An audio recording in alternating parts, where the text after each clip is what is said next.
Ever feel like a consultant doesn't know what they're talking about when it comes to operations?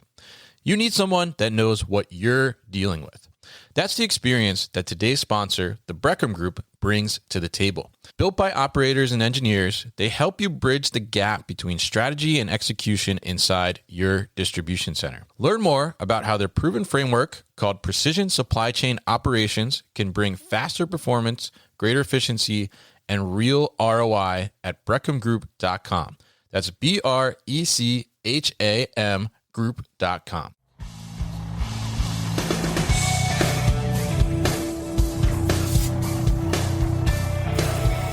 The New Warehouse Podcast, hosted by Kevin Lawton, is your source for insights and ideas from the distribution, transportation, and logistics industry.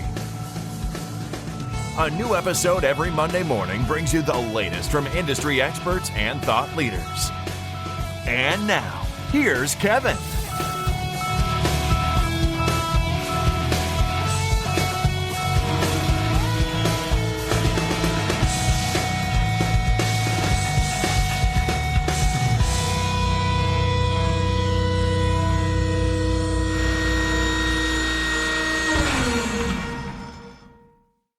Hey, it's Kevin with the New Warehouse Podcast, bringing you a new episode today. And on today's episode, I am going to be joined by the great Paul Lukart, Managing Principal of PL Programs. And also, you probably see him around on your LinkedIn feed as well with some great, really insightful operation tips and insights and diving into the industry in a deep way. So very excited to get him on the podcast, talk about his background, what he does with PL Programs, and some of the projects he's worked on and some of the other little projects he's coming up with now too, and his books as well. So Paul, welcome to the show. How are you? Oh, very kind. I'm doing great, Kevin, and thank you for having me. And likewise, you've got a ton of interesting stuff going on, so it's really cool to be here. Yes, absolutely. Thank you for that, and definitely happy to get you on and dive into this. So why don't we, I guess, learn a little bit more about you? Tell us a little bit about your background, how you got into the ops and warehousing world, and how you came to start your company now, PL Programs. Sure. And so, yeah, and this all kind of end up with today. So starting from the beginning, grew up in Bakersfield, California, which will come to play in a little later part of the story. Okay. And getting out of high school, I went to the military academy, and out of the military academy, I spent 5 years in the Army. So I spent some time in the infantry and the intelligence. And that was really, if you want to think about it, maybe the first operations experience that I had. It's a very sort of tangible, get things done type of culture, working with teams. And that really set the stage for, I kind of like doing this thing. I know how to do this and how to work with people and solve these types of problems. And so getting out of the Army, I was looking for a job, and I was thinking about Target, and I was thinking about Target retail specifically, until I met through a friend of a friend, the site manager for TO 593 out in Shafter, California, which is a Target distribution center. Okay. Out at right outside of Bakersfield. And he said, you don't want to go to the retail side. You have to wear the red shirt and wear the khakis and talk with the customers. Like, you come out with us, move the boxes. It's really cool. It's a great place to be. And so he was a really, really great guy, a guy named Mike Belich. I think he's at Crate and Barrel now. Okay. And so I went out and started working as a supervisor in the Target warehouse. And that was really the first taste of the warehouse operations, the distribution and retail ops. After I did that for a little bit, I went and got the MBA and then went to Amazon as a operations manager. So right back, skipping the whole, consulting or finance or things like that, but went right back into operations with Amazon. Spent some time out at the Reno Fernley facility, which is now closed, as an inventory control ops manager, and then a little bit of time. Okay, I like that. That's my background too, right? Inventory control. Oh yeah.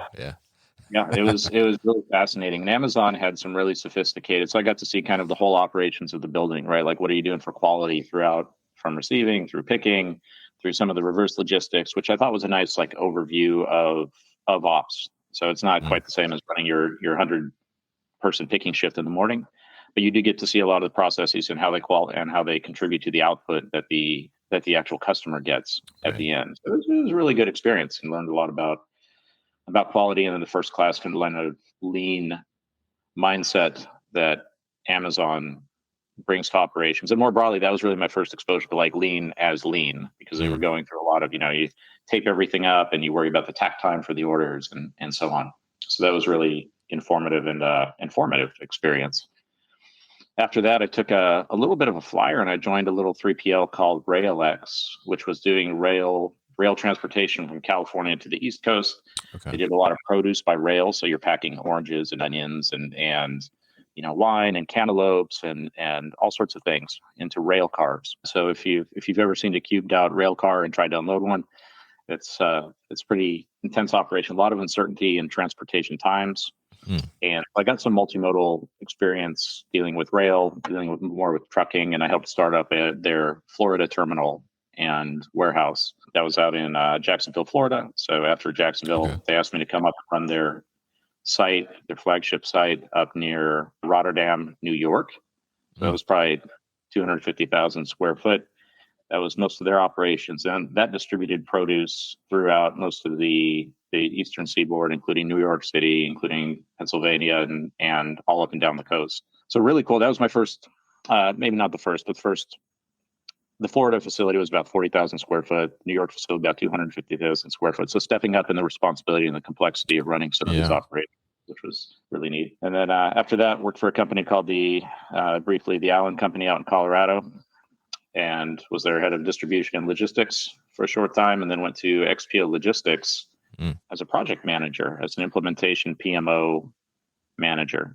So going to XPO, and there was a common thread through this. The guy I worked with at RailX had another Army background, so I when he went to XPO, he was looking for people. I said, I like working with you. Yeah. Let's see what we can do. And so I got put on one of and this kind of set the stage for PL programs, which was working on a return logistics or reverse logistics facility with XPO with Nike as the client at the time. Okay. And this is about a 1.1 million square foot warehouse, very complex, big SAP, kind of dual SAP instance integration, high SKU, high velocity, a lot of head count. And so a very complex startup, even though it was a field like outfit, there was still a lot of activity. And that really, again, taking a broad view of the complexity of integrating and starting with these new sites. You get the whole IT aspect, you get a lot of construction activities that were going on, you get a system that was going in. It was installed by Honeywell Intelligrated, big testing cycle, a lot of headcount. So I was the primary project manager on the XPO side with that. And then later came back after some other implementations, came back to work at that side as a director ops on the operations side. So kind of got to eat my own dog food with how did you start it up? Was it good? Were the systems sustainable? Things like that.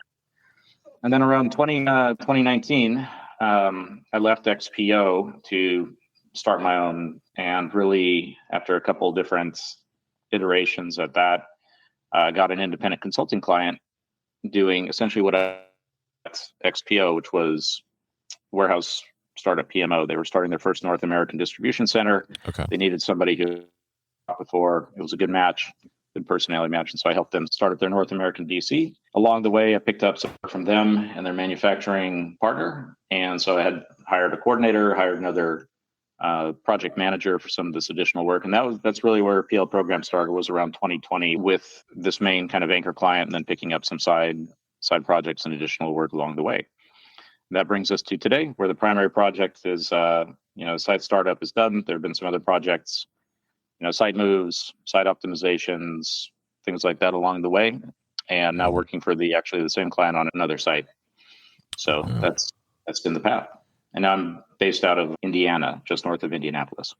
Yeah. Interesting. And, very interesting because you've seen a lot of different sides of the business there, right? And I think it's interesting, the comment you made there about eating your own dog food, right? Is like you went in and like put the solution and then you had to use it, right?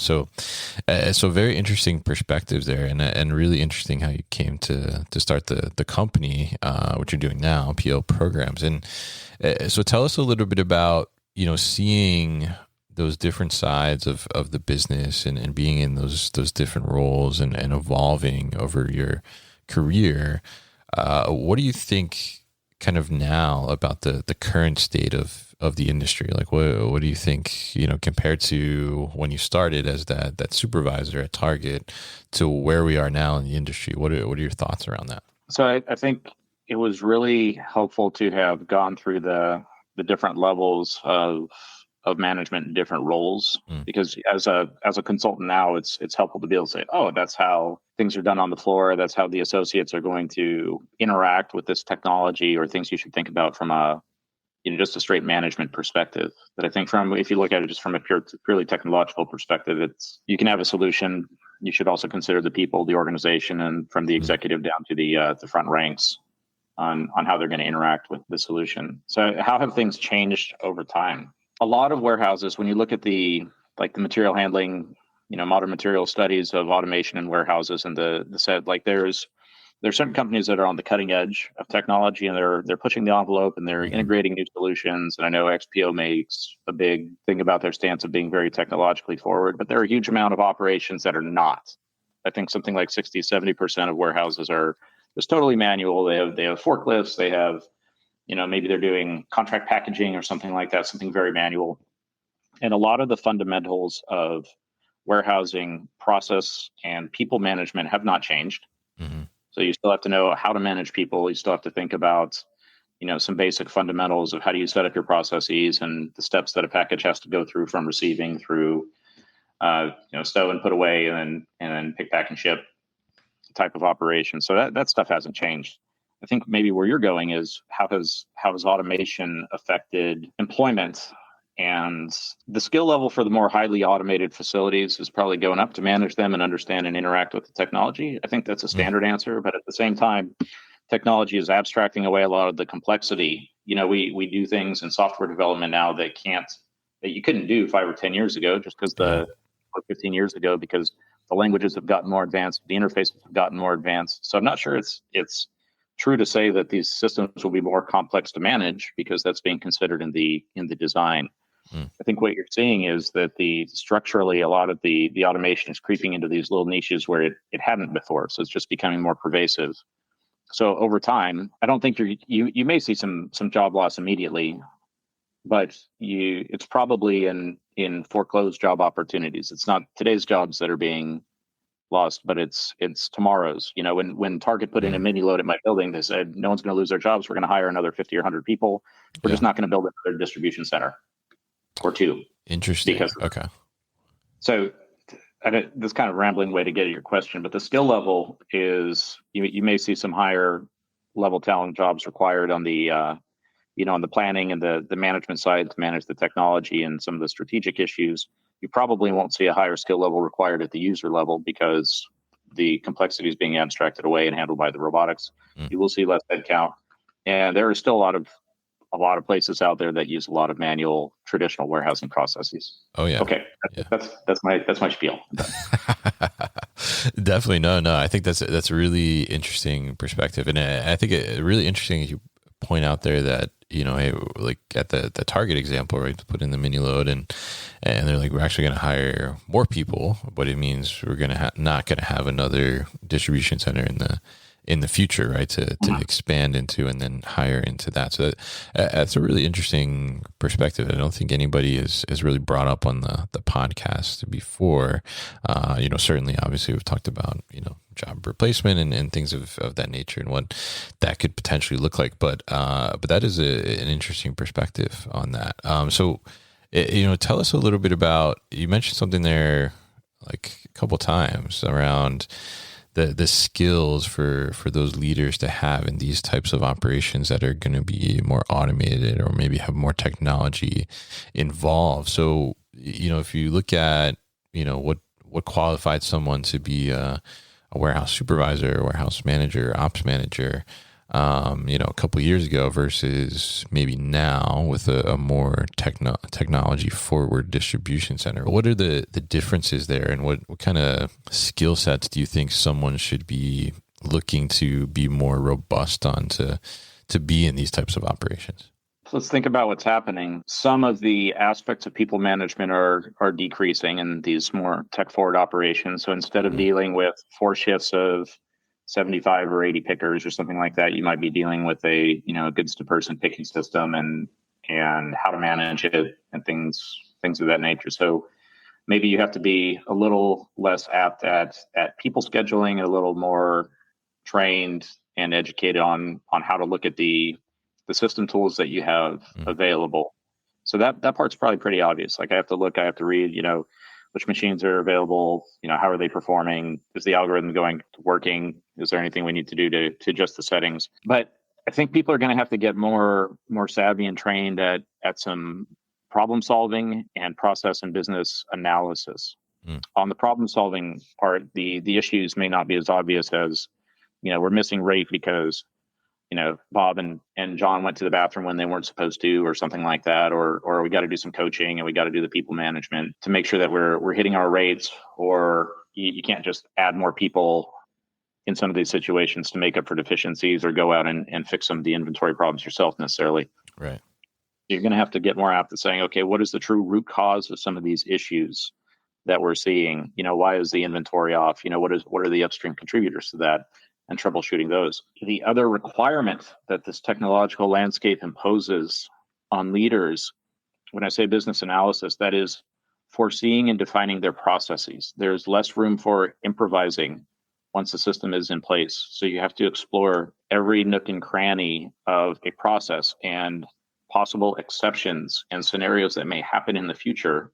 This is a realm that was maybe relegated to high level and detailed software development for a long time. Hey, I have to define every little thing that the software is going to do in order for it to function properly. What are the edge cases when the software is in this browser and this person's trying to run an ad blocker and put their credit card in or whatever, pick your thing, your set of circumstances, what could go wrong. But now with software running warehouses, ops managers, especially going into design with integrators, automation suppliers, software providers, have to think about, how is this actually going to work? What are the exceptions that could happen?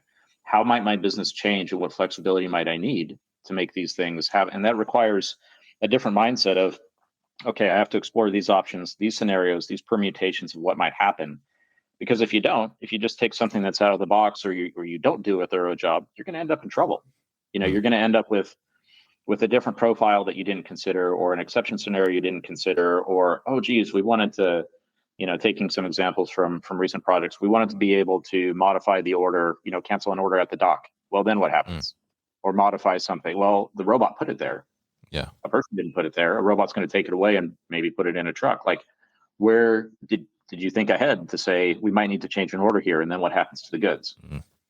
Right? Things like that. So that sort of business analysis and second order thinking, I think, is something that was either not required as much in traditional operations, or you could just you could cope with it.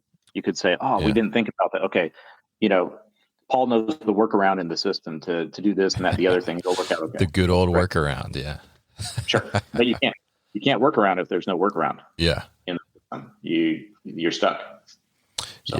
Yeah, absolutely. And I think that's such a great point, because there is that traditional the workaround, or so and so knows how to kind of game it in the system a little bit, right? So we can just make that happen, right? Where you're talking about is with this technology, right? We're getting to a point where it's very kind of like black and white, right? There is no little gray area where you can kind of move things around, or like you said, we got to cancel this order at the dock, but the robot's expecting to take it, right? And how do we have that contingency in place, or how do we figure out how to navigate through that? So it's a really interesting point there. So I'm curious, with PL programs, tell us a little bit about some recent projects and some of the learnings and takeaways from those projects that you can share with us. Yeah, due to recency bias, I think I've already shared at least one of those. Every ops manager is going to be at least in some respects, a software engineer and designer in the future with some of these systems. and the specification for them, and how you write up essentially the functional spec for how these will behave. What have been some projects recently? We have been working on some automation additions to facilities, robotic picking, layer picking.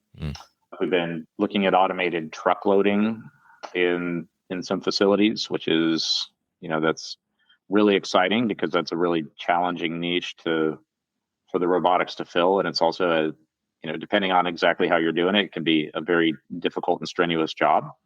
So it's really good to see that, remembering building walls in Target trailers, when people don't have to do that anymore, that'll be great for them. Yeah. We've had a couple site startups we've been working, and then actually also helping help a 3PL with a site move recently. So a couple sites are actually operating. They needed to swap their inventories, and we came in and developed the plan, talked to their clients, helped instill some confidence that this project was under control and that the business would, their business continuity would continue and the inventory wouldn't get all messed up. And then actually helped on the floor with managing that implementation. So a lot of that fell in the lap of my senior consultant, Nick DeFlora, who also has 20 years of director level distribution experience. So it's been mostly around site starts, technology additions, and then, where we can help operationally with execution and planning, there are some opportunities with that too. We'll be back after a quick break. If your warehouse runs on sticky notes, crossed fingers, and one person who just knows where stuff is, it's time for Endpoint. They connect your shop, stock, and shipments so you can stop playing hide and seek with inventory, and Gary can take some time off. Get real-time visibility and your sanity back at endpointas.com. And if you upgrade your warehouse before December 31st, you can take advantage of no payments for 90 days and 0% financing for up to 36 months. You may also be eligible to deduct up to 100% of your qualifying investment under Section 179. Consult your tax advisor to confirm eligibility. Terms and conditions apply. Learn more at endpointas.com. That's endpointas.com. Very interesting, very interesting. And I love the automated truck unloading. I think I've said that on the podcast multiple times, is that was long overdue to automate. I think that task, one of the worst in the warehouse, I'll say. But I'm curious because I've talked to a few 3PLs recently who are growing and they're moving into new facilities, or they're getting an additional facility. And you mentioned there kind of this inventory movement, right? When you go to a new facility or expand facilities within your network, and I've been through a few of those in my career as well, and they are they're not fun. I'll say they're not fun, and they can be complicated at times, right? And there's a lot of moving pieces to keep track of, and you mentioned the inventory, especially, right? Like, how do you make sure that I'm moving X number of units out of here, and then I'm recovering, X number of units on the other side. So I'm curious, through your experience, what are some of your like top tips, or like the one thing you think that maybe is overlooked when you're doing a facility move and moving all of the inventory over? There are a lot of things that go into it. There are a lot of failure points in these projects. Yeah. Even for site moves, there are a lot of places where, and maybe the failure is not like binary, where it's like, okay, if I don't do this one thing, the building's going to blow up. But there are a lot of little things where if you don't execute them well, then you could end up with, on the scale of, this spectrum, this is a good project, this is a successful project, and oh boy, this is kind of difficult to live with, but we made it, and oh boy, this is a real problem. Kind of can snowball a little bit, yeah. So you have to nail the actual. I think the biggest success contributor is probably planning and if you will, prototyping your processes. So you can say, oh, I need the head count, oh, I need the truck, so I need a timeline and make sure I have the labor and things like that. But doing a almost a design session of your process for moving, how you're going to get the inventory out of the physical location and stage it, document your process for how you're going to do this, the system steps along the way, and then do some trial runs, and then check your answers at the other end, check your results. and make sure that you're doing it correctly. Okay, then the challenge is scaling that process with your headcount and your resources available. There's a lot of things that will go into a site move. There may be like inventory ownership issues with, depending if it's your own business or if you're doing like some sort of vendor managed inventory scheme, or if you're a 3PL moving product from site to site. You also need a fully integrated team. And from a program and a project management perspective, that's one of the most critical factors for overall success, whether it's a new site or a move, that you have the right people involved with visibility to the project and how it's going to be conducted. So in a site move, you don't need just the operations team and just the inventory team. You also need to be talking with your IT guys. You also need to be talking with your finance guys. You also need to be talking with, possibly insurance and possibly the client, whoever the ultimate owner of the inventory is, to make sure that they understand what's going to happen. Because each of them may have some other requirements for how this is conducted that you need to identify and then execute on. Okay. And if I'm not doing my system moves correctly, maybe I'm supposed to go between systems, or I'm putting them in the wrong location or the wrong warehouse code or something like that, things get really hairy really fast. And an ounce of prevention is worth a pound of cure in these cases. So you bring in the right people, you make sure everybody's informed, you have your communication plan, your stakeholder engagement plan, and then you can execute your process. That the process execution, once all that's lined out, may be maybe not the easiest part, but the most straightforward part. So first figure out what you need to do and do your design, and then you do it. Yeah, and I think those are great tips there. And I love that you pointed out to make sure the right people are involved, because I think oftentimes some of the others in the organization don't quite understand the depth that goes into making that type of move. Like I did a move before where an IT was not on the same page, and like our Wi-Fi was not fully up, right? So it was like we could only transact off of a hotspot in one corner of the building. Horrible. Right? I'm sure it gave you nightmares for weeks, right? Or you try to do like an inventory move over like a year-end close or something like that. Your finance guys are going to shoot you. Yeah, absolutely. So I'm curious to that point. At what point, or how do you kind of maybe evaluate internally that maybe we need some external help with a project like that, or any other type of project, and you're that external party, right? So like at what point would you say like, hey, we actually need somebody that's just going to be dedicated, focused on this, versus like, okay, well, we could handle this internally potentially? I don't know. And I say that because there's a spectrum within every organization of their kind of internal capabilities and their internal resources at any given moment, and then the importance of the project. So if you have a large new site, a marquee site that is going to be stood up with new technology and a new team in a new place, that's very high risk. That's a very high risk project. And if you don't have the people on board, you probably that's probably a clear candidate for bringing in outside help to set up the program, to give input on the design, to help with the testing, and help stand up the organization and things like that. So if you don't have the expertise in-house, that's a clear need. But if you're somebody like Amazon or a Walmart who puts up a warehouse every other week, and you have dedicated teams for the real estate and the IT, and you have a fully formed playbook, maybe there might be some one-off cases where you bring in outside help, but there's probably not a need. So when an organization's thinking about when they need outside help, it is probably they don't have the expertise in-house. They're facing new situations, whatever that might be. And then the big sticker, as you mentioned, is whether the existing resources can handle it. I'd say that bar is a lot lower or a lot higher than most people think, because a lot of people are trying to manage a day job, and they already have, you're dealing with task switching and attention. And if you have an important project, it's very difficult to give it full attention. So Amazon started with their major programs doing, single threaded leader philosophy. Like, you're not handling 6 things. You're handling this one important thing. You are the guy. Okay. Maybe some of the people on the project are working on multiple things, but you're the responsible party. So there are definitely cases where, based on the priority and the resource availability, that programs and companies should consider bringing in the external help. Okay, I don't know that there's like a hard rule. Like, hey, it's Tuesday. I have 6 people on the team, and the building's this size, and I had a matrix of availability and when Jimmy's going on vacation. So, oh yeah, we need another person. But if somebody's feeling uneasy about their workload or the novelty and difficulty of a project, then it's time to really seriously consider it, and sooner rather than later, so you don't find yourself behind the 8 ball and late trying to make up a resource constraint on a big initiative, because balls will start dropping, and that has very expensive effects down the line.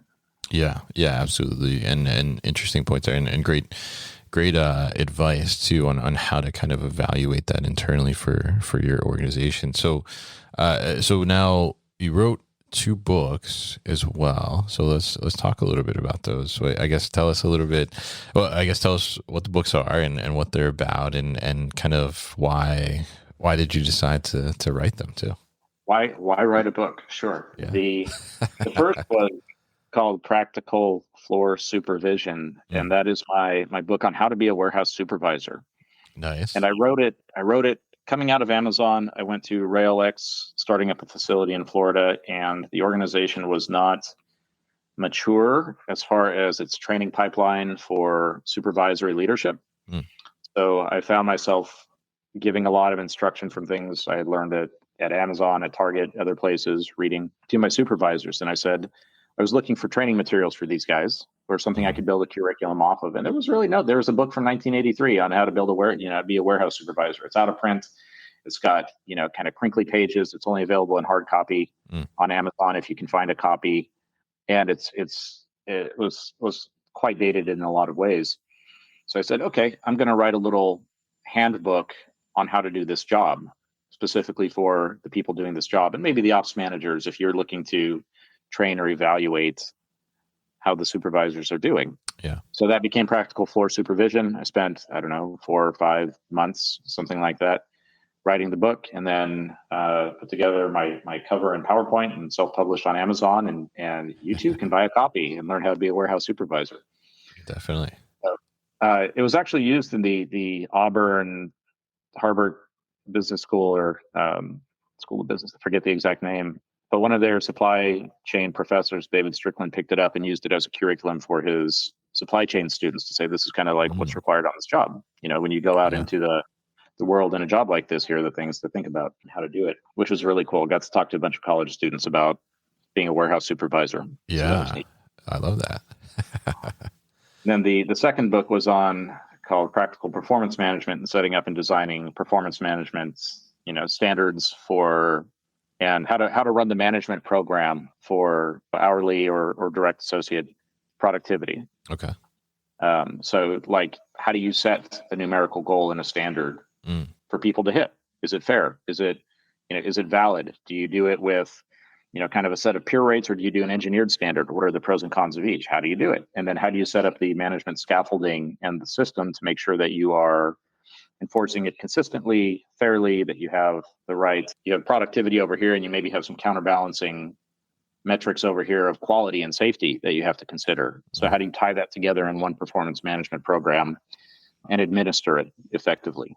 Which is something that I think a lot of organizations have figured out a way to do it, but there's very little codified about how it's done. So there may be, sites may come up with their own performance reviews or their own tracking or this, that, or the other thing, but every site's different. And a lot of the actual administration of performance management, the particulars of it, especially at smaller companies, are just not well defined, and that can result in like unfairness to the associates, loss of efficiency and productivity capture for the business, things like that. So that's what the book's about. Yeah, very interesting, and I think great topics to write on as well, because I think that, and one, I love that professor is using the one book. I gotta think about that for my students too as well, because I think that gives a great glimpse at like what do these roles look like. Because I know I see that my students that come in, like, they're supply chain majors, and the one thing I always ask them is like, well, what do you want to do in supply chain? And they're like, oh, I don't know, like just work in supply chain. And I'm like, well, There's a What is ton that? of different jobs. Yeah, there's a ton of different jobs you could do in supply chain. You got to figure out one or two areas maybe that you want to go and focus on. They're like, oh, I just want an internship. And I'm like, well, what kind of internship? Do you want to be in a warehouse this summer, or do you want to be in an office this summer? Planner, trucking, or wherever. Yeah. So actually, the result was not uniformly positive. I got a lot of positive feedback from the students, like, "Oh, I didn't know this about safety or productivity," but I got one review that stuck in my mind, and the gist of it was a 1-star review on Goodreads, and the student wrote something like, "I only read this because my teacher made me, and imagine how fun working in a warehouse sounds. Now imagine how fun reading a book about working in a warehouse." Yeah, that was a great review. Okay, all right, you're being honest. You're being genuine. Yeah, that's fair. Yeah.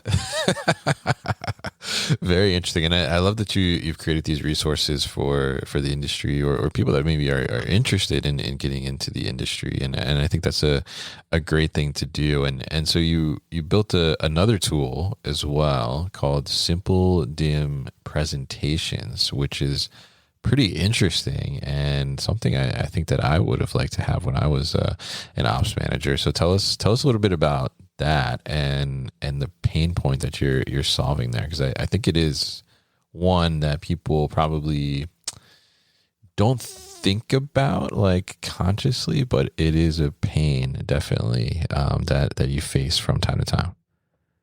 So what Simple Dim does, and Simple Dimension is what it's from, is it's meant to extend PowerPoint with some dimension and scale drawing capability. So right now you just drop a box in and you have the ruler across the the top and the side, and you drop a box and you're like, that's about the size of this thing, and you can make some rough block diagrams if you're doing a layout or so on. And the need that I found was I found myself doing conceptual diagrams of things like conveyance connections and warehouse layouts in PowerPoint to express an idea, but it would have been much better and more effective if these things had been to scale with units. Okay, and maybe at the time I didn't have AutoCAD or access to person with AutoCAD, or I wanted to put it in a PowerPoint file to share with people. And so with the advent of our favorite large language models, I said, I'm going to try to make something that lets me just put a scale on some of these slides, so I don't have to manually calculate that 1 inch in the PowerPoint scale is equal to 30 feet, and therefore this warehouse footprint should be, so many inches by so many inches. So I started out wanting to make just a linear and area dimension tool, and eventually built it into something that lets you do scaled dimension drawings in PowerPoint. So you can set a scale on each slide. You say 1 inch on the ruler equals 100 feet. And then you can tell it I want a box or a rectangle that's 700 feet by 300 feet. And then I want to create little shapes inside it and make arrays and offsets and maybe do layouts to scale in PowerPoint, which is a nice, I think, for the ops manager and for like a supply chain consultant wanting to do a conceptual drawing, but have it be to scale in units. It's a powerful tool because it gets you out of a $2,000 a year AutoCAD license and then having to learn AutoCAD, and maybe like we talked briefly earlier, you don't have to go to the guy, Bob, who has the AutoCAD license in your company and get on his agenda for your site or area layout or things like that. Like you can do it yourself for the most part. So that's what it was. I was doing some drawings. I said it would be really handy to be able to do this make it look real. And so that's what I built the tool for. Yeah, and I think that's fantastic because I think it is, like you said, oftentimes it's kind of like, I don't know CAD and I got to go find somebody that does or that has the program even, right? And sometimes you're, as like an ops manager, if you're looking like from like a continuous improvement kind of mindset, you kind of just want to noodle around sometimes on some things, right? And you don't want to go grab somebody to just be like, hey, this idea, and then after a while, what if we put receiving this type of good over here and this one over here, and and how would it look? Will it fit? The forklifts have to go over here, or all sorts of different scenarios for doing that, or even just like, hey, we should do our pallet storage differently, or the rack profiles would look like this if we did it differently. You don't want to necessarily go through someone for that. Or if they give you a drawing, you don't want to have to maybe you take their outline and drop it into PowerPoint and you say, oh, I can play with this and make it look different. Yeah. So there's yeah, you're right. It's a little bit of a niche thing, but I think anybody who's found themselves doing layouts in like Excel, like making each block equal, a foot square. Yeah, I've done that. My friend Brian Curry does SADCAD. Then this is probably a good option. Yeah, absolutely. And I love that. And I think it's really interesting tool, definitely to be able to utilize and just kind of do a little playing around, little brainstorming before you want to, go full on with like throwing your idea out there to the crowd a little bit. I think that's a really smart way to approach it. So now as we kind of close out our conversation here, and it's been fantastic to speak with you and kind of tap into some of your knowledge and insights from the industry. I have to ask you, you've seen a lot in the industry and you're working on, projects now that are looking at some of the latest tech in the industry as well. But if you look towards the future of warehousing and distribution itself, what is kind of your one prediction that you think the future of warehousing will look like? Oh, asking to tell the future. Oh boy. Look at that crystal ball. Yeah.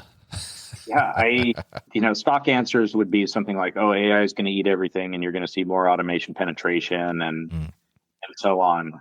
I think you're still going to see a lot of kind of that lower unautomated side of the warehouse spectrum that's going to continue to remain unautomated. That lower 50 or 60%. I think the big challenge is going to be integrating these systems, and anybody who can crack the code on like really effective cross-platform integration is going to be that to me, that's the game changer. It's not necessarily one piece of tech or one robotic arm or one truck unloading. Like all that stuff's going to crash on those different processes, within a few years of each other. But the challenge is always going to be this integration to pain of putting these systems together and having them run effectively. So if somebody can figure out a very agnostic platform integration tool or way to do that, I think that's how you tap into that lower, less automated set of warehouses, at least the ones that aren't structurally automated by the or unautomated by the types of their work. So where do you say the next like 10 or 15 years? I'd say someone's going to take a crack at that. And if they do that, they're going to be a really dominant player in automation and then warehousing as a whole. So that's where's that going to go? Somebody's going to crack the integration piece. Yeah. Interesting. Yeah. And I think that's a great point, because you look at, that lower end of the spectrum, like you said, that's unautomated and they need simple and low resource way to integrate, right? And bring in these systems to make them viable for themselves, I think, because they don't have the R&D department or the engineering department and all these different things to be able to look at that. And I think that's a really interesting prediction there. So we'll see. They're trying to get labels from their customers in the right format, right? Yeah. Like, and you start talking, and it's like, well, how do we get this access to this new tech? Somebody's got to figure out a very easy way to introduce the tech, and then that's going to unlock that market. Yeah, absolutely. So really interesting to talk to you here, Paul. And if somebody, comes up with that integration piece, let me and Paul know. I'm sure we'll probably invest maybe and ride along with you. But great to talk to you today, Paul, and really interesting to hear kind of your perspectives and your insights on the industry. And if people are looking to get in touch with you, they want to learn more about PL programs, your books, or the SimpleDim presentations tool, what's the best way to do that? Oh, that's LinkedIn. You can find me or warehouseimprovement.com for the PL domain. Amazing domain. Yeah, it's fitting. That's for the program and the project management. And then SimpleDim is just at simpledim.com. And I'm always, of course, available at on LinkedIn or Paul at plprograms.com. Love to chat with people about what they're seeing and how they're doing things. So, and Kevin, by the way, you're doing a great job too. The way you're doing the pod. I saw your safety report. Thank you. Your hands out and a big hand to you for the efforts you're putting in. Thank you very much. I really appreciate that. And yeah, if you haven't checked out the safety report, make sure you do. But make sure you connect and follow Paul on LinkedIn as well. He gives some great insights and posts there all the time. I really enjoy them myself. And we'll definitely put all the information about everything else Paul and PL programs related at thenewwarehouse.com, as well as in these show notes here. So Paul, thank you once again for your time on the show today.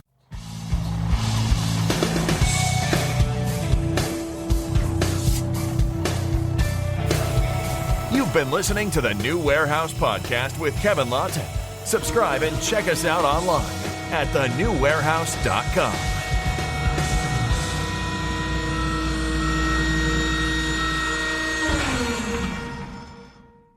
Enjoyed this episode?